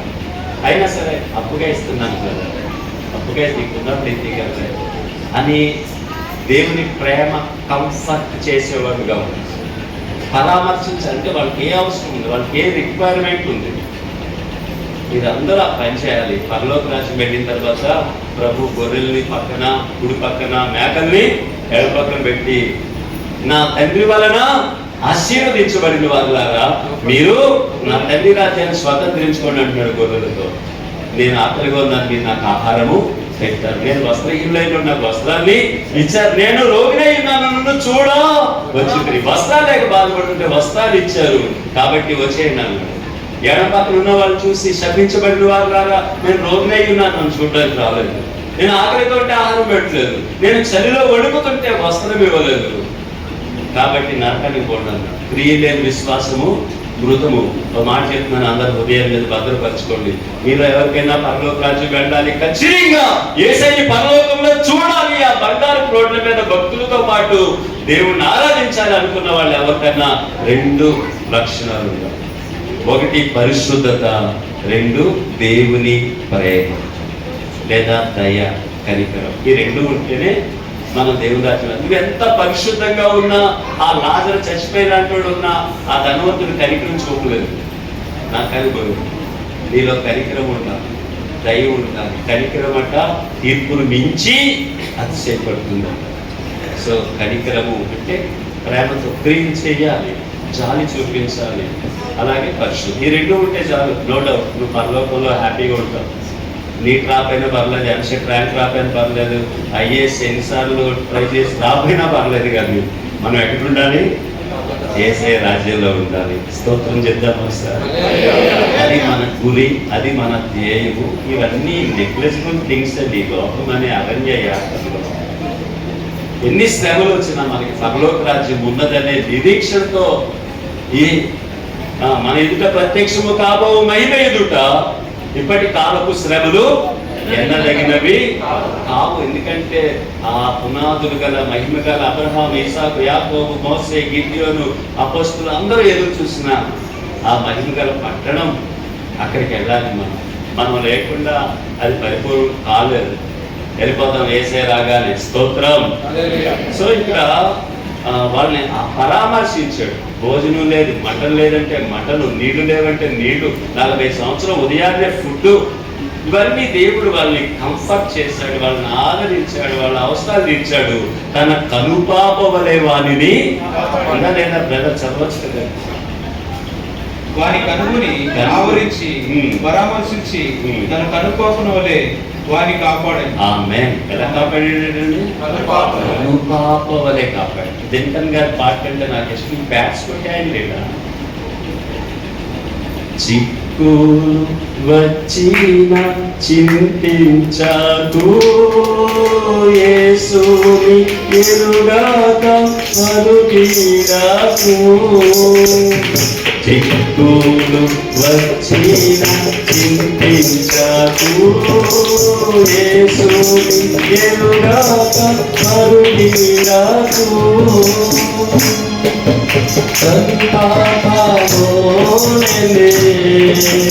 కాపాడేగా నంచున్నాడే, తను పాపోనే కాపాడేగా నంచున్నాడు.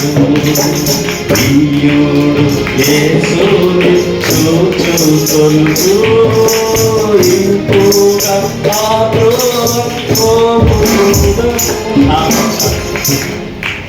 ఓకే. దినకర్ గారు దేవుని ప్రతికి నేను రక్షించబడుతున్న కొత్తలో ఆయన మీటింగ్లు వెళ్ళినప్పుడు సోలిపోవలదు ఆ క్యాసెట్, ఆ పాటలు విని ఏడ్ చేశాను. ఫస్ట్ టైం నేను క్రైస్తవ సాహిత్యం, క్రైస్తవ సభలు చాలా బాగా చెప్తున్నాడు. చాలా జాలిగా, ప్రేమగా ఆ పాట సోలిపోవలదు. ఇంకా ఆ క్యాసెట్ వరకు ఆ పాటలు వింటుండేవాడిని. ఇప్పటికీ కూడా ఏ పాటలు వింటాను నాకు నిద్ర పెట్టకపోతే. సోలిపోవలదు వాళ్ళతో పెట్టుకుంటాను. అక్కడికో పరలోకంలోకి నా ఆత్మ వెళ్ళిపోయినట్టు. ఆమె అంటే ఎందుకు చెప్పినట్టే తన కనుపాప వలె. మన కనుపాప కాదు, ఎవరు కనుపాప? దేవుడు. దేవుడు తన కనుగుడ్డును, కనుపాపను ఎలా కాపాడుకుంటాడో మనల్ని అలా కాపాడతాడు. అంటే మనము ఈసిపడుతూ దేవుని కనుగుడ్డు. నువ్వు నేను ఎక్కడున్నా దేవుడు కనుల్లో ఉన్నామన్నమాట. ఇంత గొప్ప దేవుడు. సో చివరికి వచ్చేస్తున్నాం. ఇంతవరకు ఏం చూసాం మనము? 40 సంవత్సరాల అరణ్య యాత్రలో ఇశ్రాయేలు ప్రజలు ఎలా మోసాడు ఆయన? వాళ్ళు కనుగొన్నాడు, వాళ్ళని ఆవరించాడు. తాపకరమైన సర్పాలు, భయంకరమైన పరిస్థితుల్లో దేవుడు తోడై ఉన్నాడు. ఒక బాబుని తండ్రి ఎత్తుకున్నట్లుగా ఎత్తుకున్నాడు. 40 సంవత్సరాలు రోజు ఫుడ్ పెట్టాడు. మధ్యలో మాంసం కావాలంటే మాంసం ఇచ్చాడు. ఎవరి మధ్యలో వాడు దాహం తీర్చాడు. పగలంతా ఎండంటే తెలియదు వాళ్ళకి, అలా నడిపించాడు. ఈ రోజున ఈ కింగ్ జీసస్ గాస్పెల్ మినిస్ట్రీస్లో ఉన్న మిమ్ములను ఆయన నామమును ప్రేమించి ఆయన మీద ఆనుకునిన ప్రతి ఒక్కరిని దేవుడు అలా నడిపిస్తాడండి. హల్లెలూయా. ఇశ్రాయేలు ప్రజల పట్ల ఎంత ప్రేమ చూపించాడు. మనం ఆత్మీయ ఇశ్రాయేలీయులు, మన పట్ల కూడా అంత ప్రేమ చూపిస్తాడు. బట్ నా అంశం ఏంటంటే ఎవరి మీద ఆనుకోవాలి మనం? దేవుడి మీద ఆనుకుందాం. నీ డబ్బు మీద ఆనుకోక, నీ కులం మీద ఆనుకోక, లేకపోతే నీ తలాంతుల మీద ఆనుకోక, యేసు మీద ఆనుకున్నా. You must fully depend on Jesus Christ. దేవుడి మీద ఆనుకోవాలి. ఒక చిన్న ఎగ్జాంపుల్ చెప్పి నేను ముగిస్తాను. బైబిల్ గ్రంథంలో ఆస అనే ఒక రాజు ఉన్నాడు. చెప్పండి అన్నారు. మా ఆస. ఈయన ఎక్కడుంటాడంటే 2వ దినవృత్తాంతములు 14వ అధ్యాయము, 15వ అధ్యాయము, 16వ అధ్యాయం 3 అధ్యాయాలు ఉంటాయి. మీరు ఇంటికి వెళ్ళాక బాగా చదువుకోండి. ఒకవేళ ఎవరైనా తీస్తే ఏదైనా నాకు ఉపయోగకరమైన మాటలు మీరు మధ్యలో చెప్పండి. బాగా వినండి. ఆశ నేను చెప్పేస్తాను, ఎందుకంటే టైం లేదు కాబట్టి. అందులో ఉన్నాయో చెప్తాను. నేను బయటకు ఎక్కడికి వెళ్ళను. ఆశ ఎవరంటే యూదా దేశానికి యెరూషలేమునకు రాజు. దావీదు తర్వాత సొలొమోను తర్వాత రెహబాము తర్వాత అబీయా కొడుకు ఆశ. ఈ ఆశ ఈ 14వ అధ్యాయం 2వ దినవృత్తాంతంలో సింహాసనం మీదకి వచ్చిన తర్వాత ఏం చేస్తాడంటే, అంతకుముందు పరిపాలించినటువంటి ఆ యొక్క అన్య దేవతలకు సంబంధించిన వాటిని, ఆ ఆచారాలని అన్ని తొలగించేస్తాడు. హల్లెలూయా. ఈ యొక్క యెరూషలేములో ఉన్న ప్రజలందరినీ దేవుడు వైపు యూటర్న్ తిప్పిస్తాడండి. ఆమె ఏమన్నా నేను యూటర్న్ అనండి. అందరూ నువ్వు పాపం వైపు వెళ్తున్నావు, ఇటువైపు దేవుడు ఉన్నాడు, అటు సాతాను ఉన్నాడు, నువ్వేం చేయాలి ఇప్పుడు? You must take U turn. మళ్ళీ దేవుడి దగ్గరికి యూటర్న్ తీసుకోవాలి. దేవుడు హోషేయ 14వ అధ్యాయం తర్వాత చదువుకోండి. కానీ ఆత్మ సంబంధమైన వాళ్ళ మైండ్లో పెట్టుకుని ఇంటికి వెళ్ళాక లేఖనాలు కరెక్టా కాదా అని చూసుకోండి. హోషేయ 14వ అధ్యాయంలో, ఇశ్రాయేలు నా వైపు తిరుగు, నువ్వు కన్నీరు విడిచి నీ పాపాలు ఒప్పుకుని నా వైపు తిరిగితే నీ దేవుడినైనా నేను అత్యంత ప్రేమ స్వరూపిని కనుక నీ పాపాలన్నీ క్షమించేస్తాను. చెట్టునకు మంచు ఉన్నట్లుగా నేను నీకు తోడై ఉంటాడట. ఎంత గొప్ప మాట అండి. ఇది ఏంటి, మంచు కాలంలో డిసెంబర్ నెలలో చెట్లు ఇంటి ముందున్న పచ్చడి చెట్లు పైన, ఆ పచ్చడి ఆకుల మీద పొద్దునే లేచుంటే చెట్టు మీద, ఆకుల మీద, పువ్వుల మీద ఏముంటాయండి? మంచు బిందువులు ఉంటాయి. దేవుడు కూడా నీ మీద అలాగా నువ్వు చెట్టయితే ఆయన మంచుగా ఉంటాడట. తామర పుష్పముల వలె నువ్వు ఫలిస్తావట. You just take U-turn. దేవుడి వైపు యూటర్న్ తీసుకో. సినిమాలు మానే, అబద్ధాలు మానే, లంచాలు మానే, ఏ విధంగా అన్యాయంగా నువ్వేదైతే చేస్తున్నావో అవన్నీ మానే. ఎందుకు పనికిరాని వాడు. నా క్వాలిఫికేషన్ తెలుస్తుంది. ఐడియా చెప్పండి. ఇదేదో పెద్ద క్వాలిఫికేషన్. ఐడియా అంటే ఇంటర్మీడియట్ డిబార్ అని, అది నా క్వాలిఫికేషన్. కానీ నా యేసయ్య నన్ను ఎన్ని దేశాలు తిప్పాడు, ఎలాగైనా నాకే తెలియదు. వెళ్ళాలనుకుంటే ట్రై చేస్తే చాలా వెళ్ళచ్చు. అన్నీ కూడా దేవుడే చేశాడు. దేవుడు ఎన్నో రకాలుగా తన కృపను విస్తరింపజేస్తున్నాడు. నమ్మకంగా ఉన్నాడు, నీతిగా ఉండండి. ఏమండి, ఈ ఆశ చాలా నమ్మకంగా ఉన్నాడు, చాలా యథార్థంగా ఉన్నాడు. ఎంత యథార్థంగా అంటే దేవుణ్ణి ఎంత గట్టిగా అనుకున్నాడు. అతడు ఉన్నంత కాలము యెహోవా అతనికి తోడై ఉండెను. అతనికి, అతని దేశ ప్రజలకి నెమ్మది కలిగింది. పక్కన చెప్పండి, నీకు నెమ్మది కలుగునుగాక. చెప్పండి అమ్మా. సెకండ్ నుంచి నాకెవరు లేదు ఇక్కడ. బాబు నీకు నెమ్మది కలుగును. ఓకేనా? నెమ్మది. ఈ లోకంలో కావాల్సింది ఏంటండి? నెమ్మదే కదా.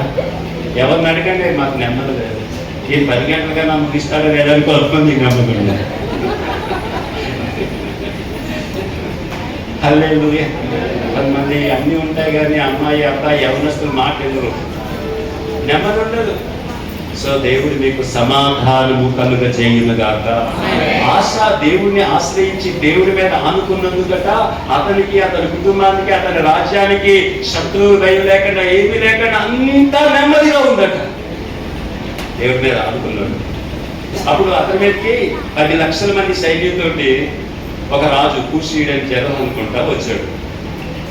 10 లక్షల సైన్యం, మన దగ్గర అంత సైన్యం లేదు. అప్పుడు బాగేనండి ముగిస్తాను. ఈ ఆశ అనే రాజు ఆ 10 లక్షల మందితో యుద్ధానికి వస్తున్నాడని తెలిసి భయపడతాడు. కానీ దైవజనులను పిలిపించి యూదా ప్రజలందరూ యెరూషలేములో ఉన్న సొలొమోను కట్టించిన మందిరం దగ్గరికి రండి, ఒక రోజంతా ఉపవాస దినము చాటించాడు. ఎంత మంచోళ్ళంటే కుటుంబాలతో సహా పాలు తాగే శిశువులు, యవనస్తులు అందరూ కలిపి వచ్చేసారట. ఆమేన్. అందరూ కలిపి వచ్చేసారు అక్కడికి. బైబిల్ అలాగుంది, నేనేం బయటకు చెప్పట్లేదు. శిశువులతో సహా వచ్చారట. మీరందరూ కుటుంబాలతో వస్తున్నారా? రేపు లాస్ట్ రోజు ప్రయత్నం చేయండి. సో శిశువులు, యవనస్తులు అందరూ వచ్చేసారు. రాజుగారు ఒకరోజు ఉపవాస దినం చాటిస్తారు. ఆయన ప్రార్థన చేస్తాడండి, ప్రభువా విస్తారమైన సైన్యములు జయించుటకు మాకు శక్తి చాలదు, నిన్నే నమ్ముకున్నాము. అందరూ చెప్పండి, గట్టిగా చెప్పాలి. నిన్నే నమ్ముకున్నాము, నీవే మాకు దిక్కు. ఉంటారు కదా ఆ మాట చదవండి, నేను చెప్తే నమ్మరు మళ్ళీ. నిన్నే నమ్ముకొని ఉన్నాము,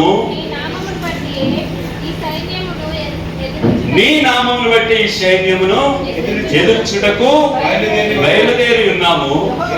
యెహోవా నీవే మా దేవుడవు, నీవే మా దేవుడవు, ధనవంతులను నీ పైన జయమునందునేయకుము అని ప్రార్థించగా. చాలండి, మీరు బాగా వెళ్ళండి.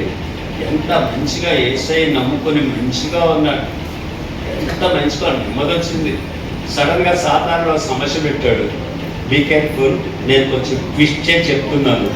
నాకు ఉద్యోగం ఉంది, నాకు అంతా మంచిగా ఉంది, హ్యాపీగా అయిపోతుంది అని ఏమార్పాటుగా ఉండకండి. మీ విరోధి అయిన అపవాది గర్జించు సింహం వలె దొంగ చాటుగా నీ కుటుంబం మీద, నీ జాబు మీద, నీ పిల్లల మీద అటాక్ చేయొచ్చు. నువ్వు బండి వేసుకు వెళ్ళిపోతుంటే అక్కడ ఒక లారీ కూడా బస్సు కూడా వచ్చి యాక్సిడెంట్ చేసేయవచ్చు. అందుకొరకే కీడించి మేలెంచాలి అనే వాడు మనం ఆత్మీయ జీవితానికి ఎంచుకోవాలండి. ప్లీజ్, అనుభవంతో చెప్తున్నాను నేను. You must careful, you must feel of the God. దేవుని యందు భయము కలిగి ఉండండి. ప్రార్థన సహవాసంలో ఎడతగక ఉండండి. నాకంతా బాగుంది అనుకుంటే ఇదిగో చూడండి, 10 లక్షల మందితోటి సాతానుడు వచ్చాడు. మన దగ్గర అన్ని రథాలు లేవు, ఆయుధాలు లేవు, సైన్యం లేదు, కానీ మన పక్షంగా యెహోవా దేవుడు ఉన్నాడు. Praise the lord.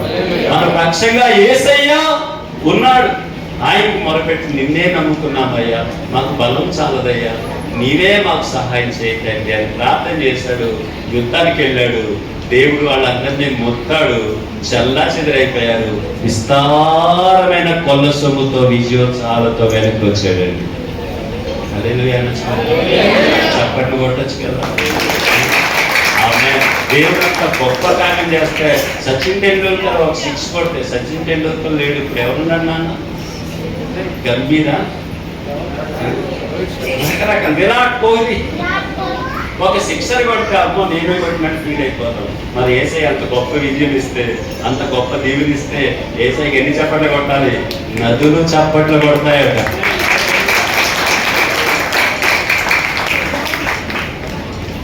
ఓకే, మరి ఇంత గొప్పవాడని ప్రార్థన ద్వారా గొప్ప విషయాన్ని తెచ్చుకున్నాడు, అంతగా నమ్ముకున్నాడు. ఇంకో సంగతి చెప్పిన చూడండి, వాళ్ళ అమ్ముంది మైకా, ఆమె పేరు. ఈమె భయంకరమైన అన్య దేవతను ఆరాధిస్తుంది. ఒక ప్రత్యేకంగా ఆమెకు ఒక బలిపీఠం ఉంది, ఒక స్తంభం ఉంది. అమ్మా నువ్వు మానే, మన యెహోవా దేవుడు నిజమైన దేవుడు అంటే వినలేదు. నీవింకా సింహాసనం మీద కూర్చోవడానికి వీలు లేదు, నువ్వు పట్టపురాణిగా నువ్వు కుదరదు, నీ స్థానం పట్టపురాణిగా. అమోలు కూర్చొని గెట్టి పాడేస్తాడు కన్న తల్లిని. ఆమె నిలబెట్టిన ఆ స్తంభాల్ని వాటిని కూలగొట్టేశాడు.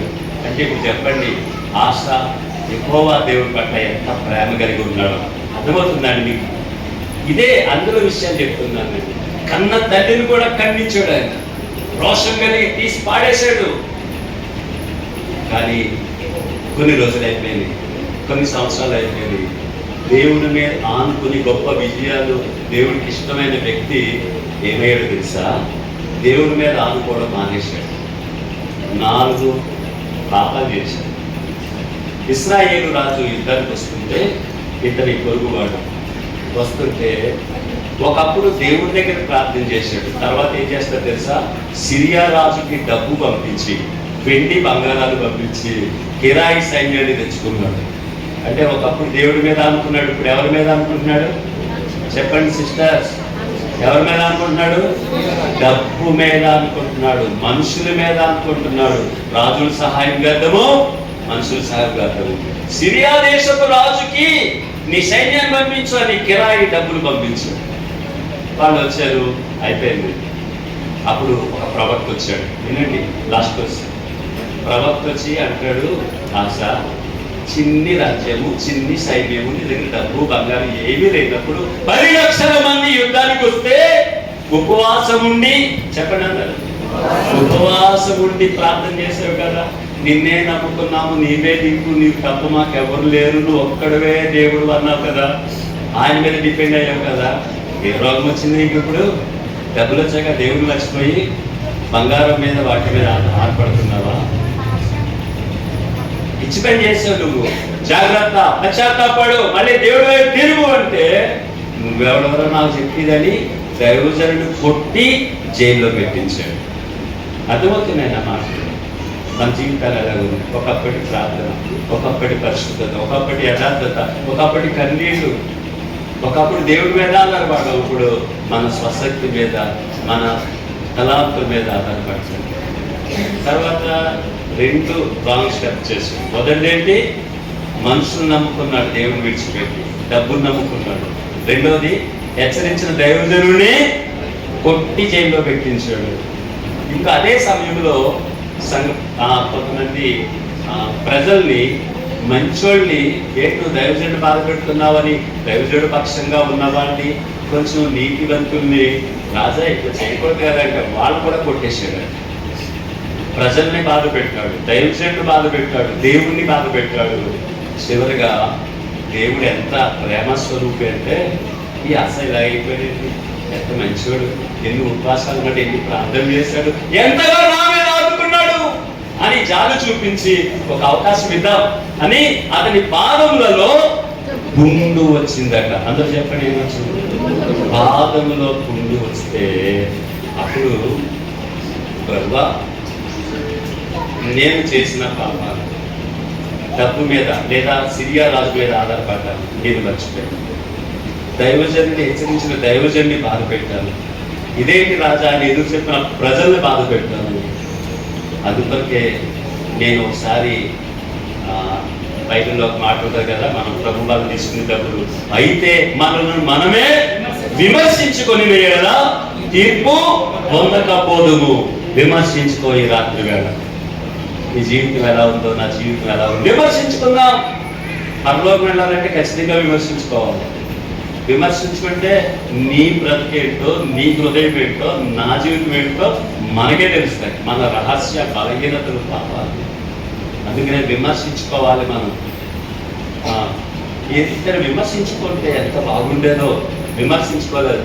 నాకు పాదాల్లో జబ్బు పుట్టిందా, అపోలో ఉన్న స్కిన్ స్పెషలిస్టుల్ని, క్యాన్సర్ స్పెషలిస్టుల్ని మొత్తం తీసుకొచ్చాడు. నన్ను డబ్బు మీద, వైద్యుల మీద ఆధారపడ్డాడు కానీ దేవుని దగ్గర విచారణ చేయలేదు. ఇలా ఉంచాడు బయట.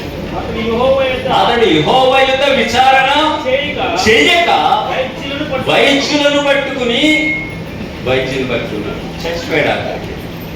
లాస్ట్ మూమెంట్లో ఉన్న, ఆ టైంలో ఉన్న హిజ్కియాకి మరణకరమైన వ్యాధి వచ్చిందా లేదా? ఏం చేశాడు ఆయన?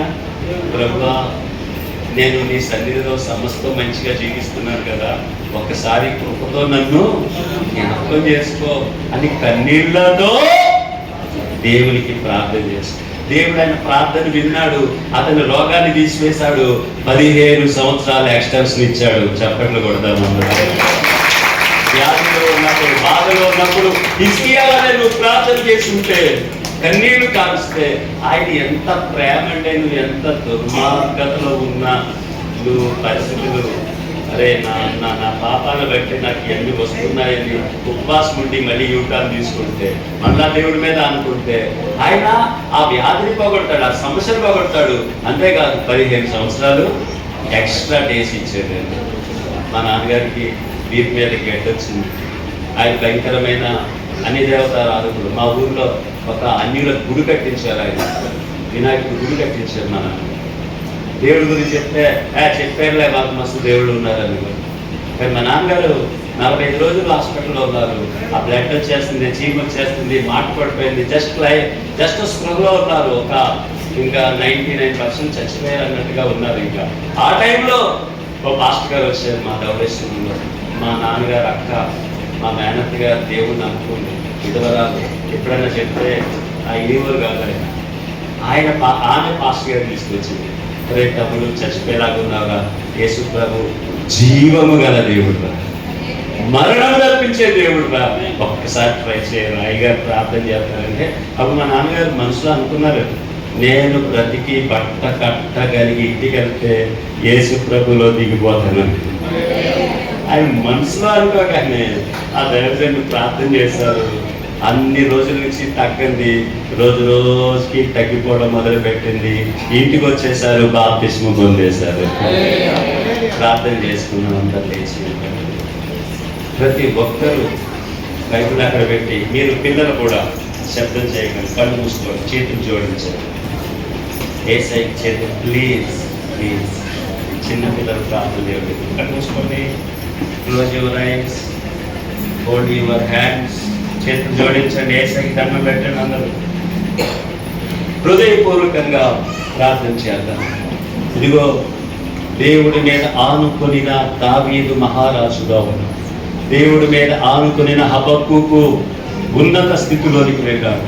దేవుడి మీద ఆనుకొనిన యోసేపు గాని, ఎస్తేరు గాని ఎవరైనా సరే ఫలించారండి. దేవుడి మీద ఆనుకునిన ఆశ కూడా ఫలించాడు, అభివృద్ధి పొందాడు. కానీ ఒక సమయం వచ్చినప్పుడు అతడు గర్వం వచ్చింది, అతడికి ఒక రకమైన సాతాను స్వభావం వచ్చేసింది. కన్న తల్లిని కూడా సింహాసనం నుంచి గెంటి పాడేశాడు.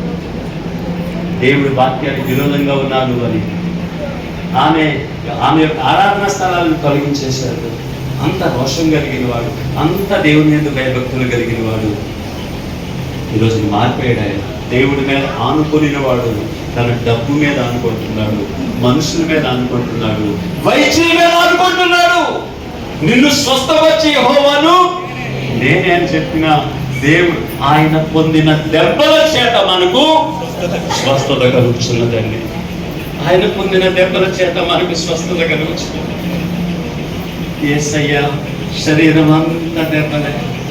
యేసయ్యను చిన్న మొలక అంగవస్త్రం మాత్రం పెట్టి కాళ్ళు చేతులకి వేడిళ్ళు వేసేసి ఆ యొక్క ఇనుప ముక్కలతో కూడిన కొరడాలతో కొడుతుంటే ఆ కొట్టిన చోటల్లా ముక్కలు ముక్కలుగా కడ్డలేచిపోతున్నాయి. నోరు తెరువలేదా ప్రేమ, చప్పట్లు కొట్టద్దు. బదులు పలుకలేదా ప్రేమ,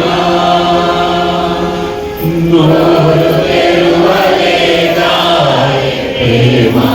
యేసుని చూద్దాం, భయంకరమైన కొరడా దెబ్బలతో రక్తం సిద్ధమైపోయింది.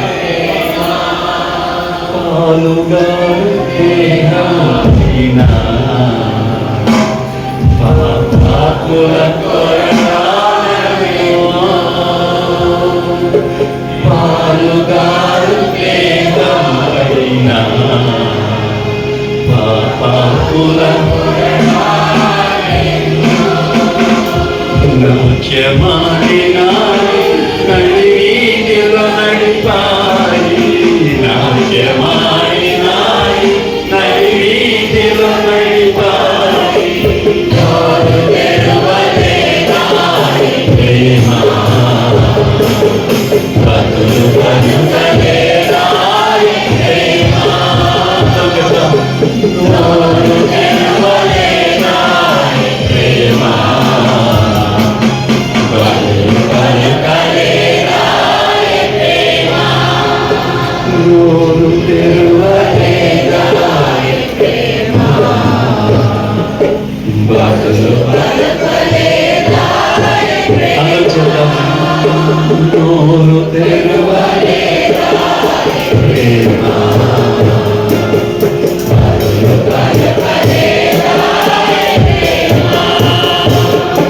ఇది ఎవరి కోసమో,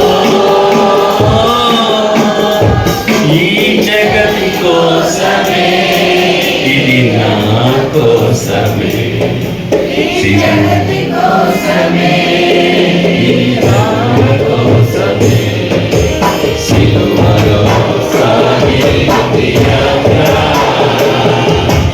కరుణ దయగల పాత్ర, కరుణ. ఆమేన్. దేవుని బిడ్డ, ఈ అరణ్య యాత్రలో ఇశ్రాయేలు ప్రజల్ని పోషించిన దేవుడు, ఎండ తగలకుండా కాపాడిన దేవుడు, వస్త్రాన్ని, నీళ్లను, ఆహారాన్ని ఇచ్చిన దేవుడు, తన ప్రియమైన కుమారుని తండ్రి ఎత్తుకుని నడిపించినట్లుగా కనానులోకి నడిపించిన దేవుడు. మన ప్రియుడైన యేసయ్య మీద సంఘము నీవు నేను ఆనుకుంటే, ఆనుకోవడమే కాదండి, సంఘము అంటే మనము, మన ప్రియుడు యేసయ్య ప్రదానం చేసుకున్నాడు. ఏక శరీరంగా ఉండాలి. యేసయ్య నువ్వు నేను, యేసయ్య సంఘము ఏక శరీరం అవ్వాలి. ఈ మర్మం గొప్పదంటారు. ఆనుకోవడం కన్నా లోతైనది. యేసు నువ్వు కలవాలి. ఇది నా శరీరము, ఇది నా రక్తం. ఆయన శరీరం నేను రక్తం తాగుతున్నాడు. నువ్వు యేసయ్య ఏకమవుతున్నావు. ఆయనలో ఐక్యతగా మనం ఆయనలో నిలిచి బహుగా ఫలించాలి. ఆశాలే దేవుడికి దూరం అయిపోతుంది. మొదట యేసయ్యని ఆనుకున్నాడు, తర్వాత ఆనుకోవడం మానేసి లోకం వైపు చూస్తాడు. చనిపోయాడు, దుర్మరణం పాలైపోయాడు. ఇదిగో ఈ వార్షిక సభల ద్వారా మీరందరూ దయచేసి యేసయ్యని గట్టిగా పట్టుకోండి. యేసునందు ఆనందించండి. మీ కష్టాలు, బాధలు ఎవరూ తీర్చలేరయ్యా, ఎవరు తీర్చరమ్మా. యేసయ్య తీరుస్తాడు. ఇంతవరకు నడిపించింది యేసయ్య కదా, ఇన్ని కార్యాలు చేసింది యేసయ్య కదా. కృతజ్ఞత కలిగి, గ్రాటిట్యూడ్, వి మస్ట్ గ్రాటిట్యూడ్, దేవుని మీద కృతజ్ఞత కలిగి మరింత ఎక్కువగా ఆయనలో నీవు, నీలో ఆయన ఉంటూ ముందుకు సాగిపోతుడు.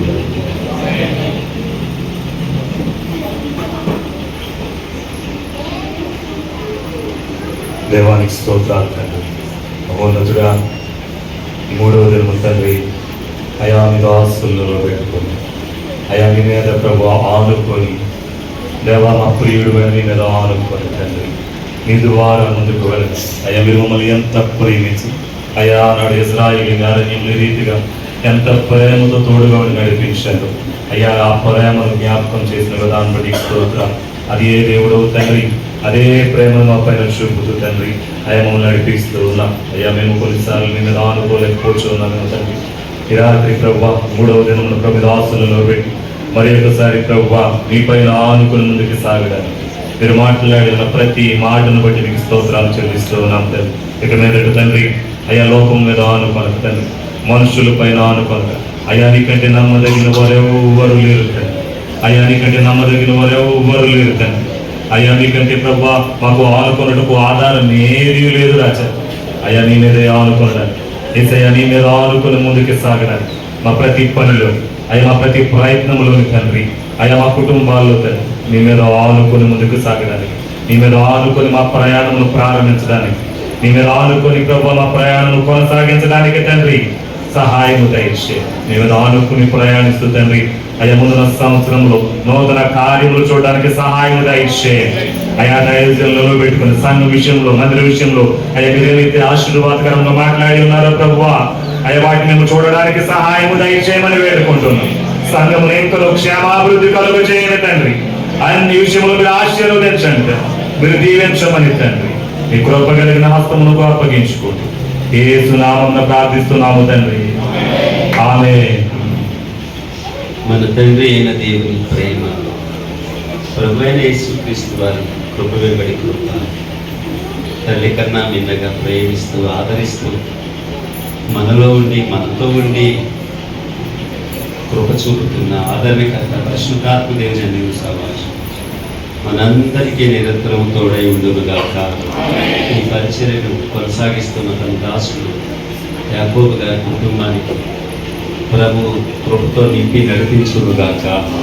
ఈ మందిరం విషయంలో ఉన్న సమస్యలు, బ్యాంక్ సమస్యలన్నీ ఆ త్రియేక దేవుడు తొలగించునుగాక. ప్రభు ఘనమైన కార్యం ఈ సంఘం పట్ల జరిగించునుగాక. ఇప్పుడున్న ప్రతి ఒక్కరిని ప్రభు ఆత్మీయంగా దీవించి, ఆత్మికంగా ఆశీర్వదించి, మానసికంగా ఫిజికల్గా నెమ్మదినిచ్చి ప్రతి కుటుంబానికి తోడై ఉండునుగాక. యేసు రక్తమే జయం, సిలువ రక్తమే జయం. ప్రభు యేసు నామమున సంపూర్ణ విజయం. ఆమేన్. God bless you. పరలోక ప్రార్థన చెప్తామా? పరలోకమున మా తండ్రి, ఈ నామం పరిశుద్ధపరచబడుగాక, నీ రాజ్యం వచ్చుగాక, నీ చిత్తం పరలోకమున నెరవేర్చినట్లు భూమి మీద నెరవేరుగాక. మా అనుదినాహారము దయచేయండి. మా దుస్తులను క్షమించిన ప్రకారం మా రుణం క్షమించండి. మమ్మల్ని శోధనలో నుండి దుష్టి నుండి తప్పించండి. ఎందుకనగా రాజ్యం, బలము, మహిమ, ప్రభావం అనేది మీవైన నాయన. ఆమేన్, ఆమేన్, ఆమేన్. యేసు రక్తమేచి, యేసు రక్తమేచి, యేసు రక్తమేచి, సిలువ రక్తమేచి, సిలువ రక్తమేచి, సిలువ రక్తమేచి, ప్రభు యేసు రక్తమేచి, ప్రభు యేసు రక్తమేచి, ప్రభు యేసు రక్తమేచి అపవాది క్రియలను నాశనం కలుగుతాక.